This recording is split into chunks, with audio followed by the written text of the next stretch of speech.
Welcome to the Lotco Business Podcast, a show all about helping you as a retailer, brand, or creative understand the actual business side of running your business. I offer straightforward, practical advice about the nitty-gritty of making money from your creative passion. We will be covering bite-sized business and marketing lessons, as well as interviews with experts and trailblazers in the fashion, homewares, and design industries. My name is Melissa Robbins. I'm a business coach, colour-loving, non-coffee drinking Melburnian. Let's get into it.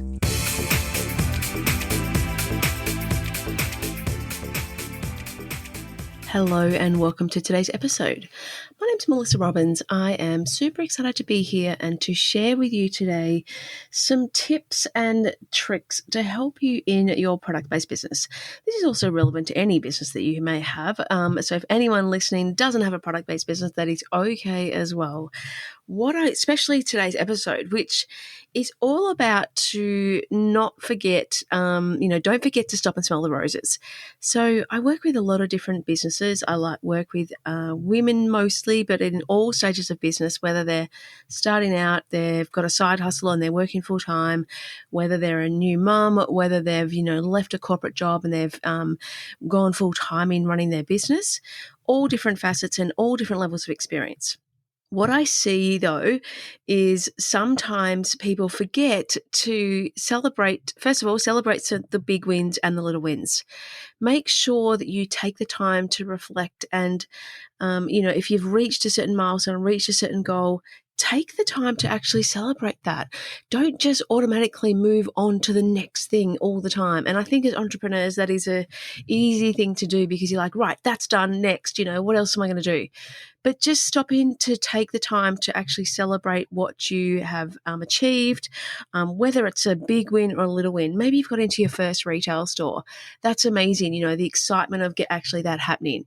A client the other day had got her first sample from overseas that she hasn't sort of made herself. And it was such an exciting event and so exciting. She sent me the message and she was so beside herself at actually what it looked like. So, all those little things along the way of what you've achieved, goals you might have got to, whether big or small. So that's number one. Number two is look back and see how far you've come. So again, I saw something on Instagram the other day, which was someone showing that journey of, 2 years ago, the warehouse they were in, the first samples that they got, the way that they did business back then. So celebrating that sort of, transformation or steps that you've taken in your business. Have you gone from ordering, 100 units of something to 1,000 units of something?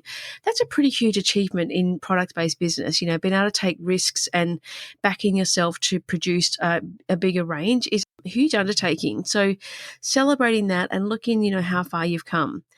When I've occasionally gone through some old stuff of mine, I've found old catalogs and old printouts, and some of them are pretty embarrassing, where we started. But in the journey, I kept them because in the journey of my product-based business, where we started, the photo shoots that we did, the catalogs that were created, compared to where we were at the end, were just, miles apart.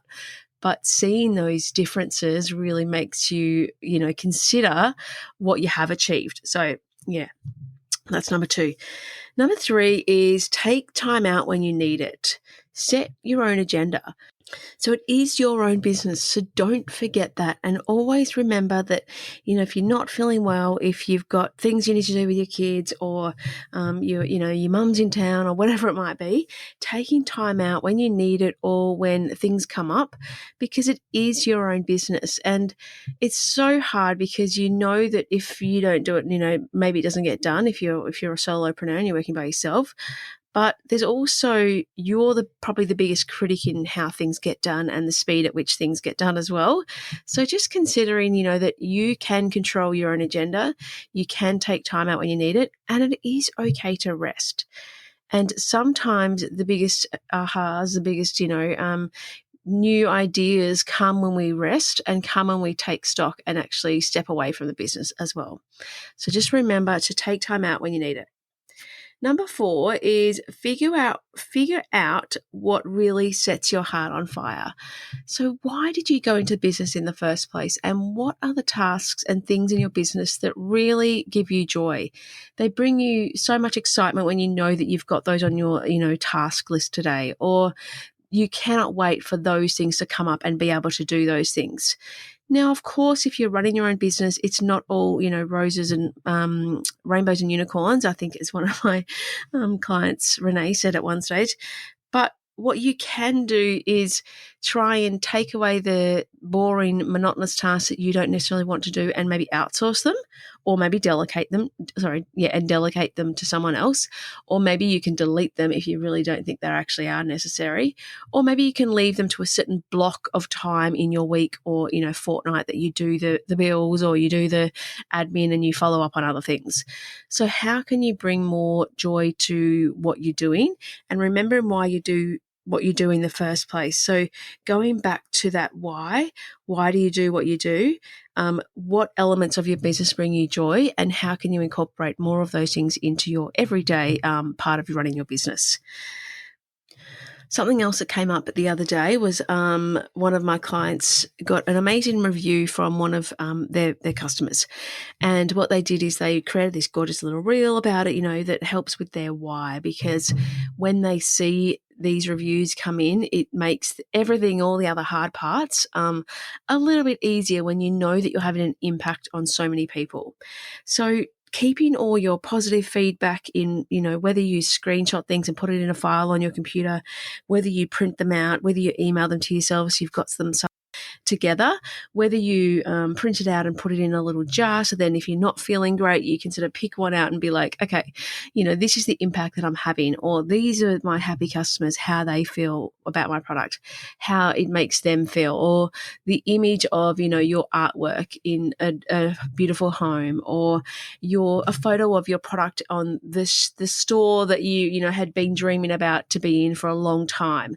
How can you keep little reminders, good feedback and positive energy in somewhere so that you can then draw on that when you need to as well? So that's a little trick and tip just to, keep you going for those things when times get really tough, because we all know they do in small business. Number 6 is to be present. So try really hard. And this doesn't mean you don't plan for the future or reflect on the past like we just talked about, but being present in what you're doing right now. So if you are in the middle of doing your book work, then be in the middle of that. Don't think about what are the other things that you should be doing or that you're not doing because of what you are doing right now. If you're with your kids, at the end of the day, just try to be with them then and not be thinking about or answering emails, or also be on Instagram at the same time. And again, I know this is difficult. I've been through all of these stages of business from when my kids were really little, or actually before I had kids, I had my own business. When I had kids, my kids are a little bit older now, so it's a little bit easier in terms of time management.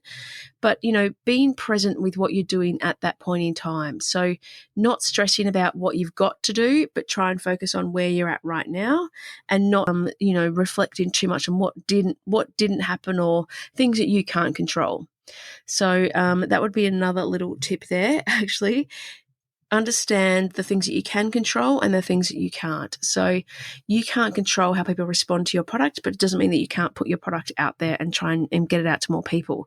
You can't make someone buy your product, but you can also get it in front of them, so then there's more chance of them buying it than if you didn't in the first place. So thinking about what you can control in your business and what you can't is another little tip that I think can help. So number 8 is to never forget that you're in the driver's seat. Remember that it's your business. You can run things the way you want. You can design the setup of the business the way you want, in a way that suits your lifestyle and your life and where you're at right now. You can set your measure of what success means to you. That is different for everyone. You don't need to, reach for certain goals just because someone else has got them. You can set your business up the way that suits you. So always be going back to the point that this is your business. You can control what happens. Forget, the so-called rules of what hours you should be working. If you like working 6 till 12 in the morning, do that. If you don't like starting work until 11, then do that. Set the rules of how you want to run your business, and remember that you are the one who can control that. So when we've been in corporate or you've, worked for someone else, it's really hard to move away from that. But just remember that you can take rest during the middle of the day. You can have an extra long lunch and catch up with a friend.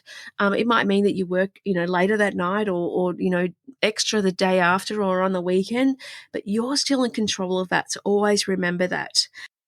If you like working on the weekend, work on the weekend. If you don't. Try and figure out a way to run your business so it suits you.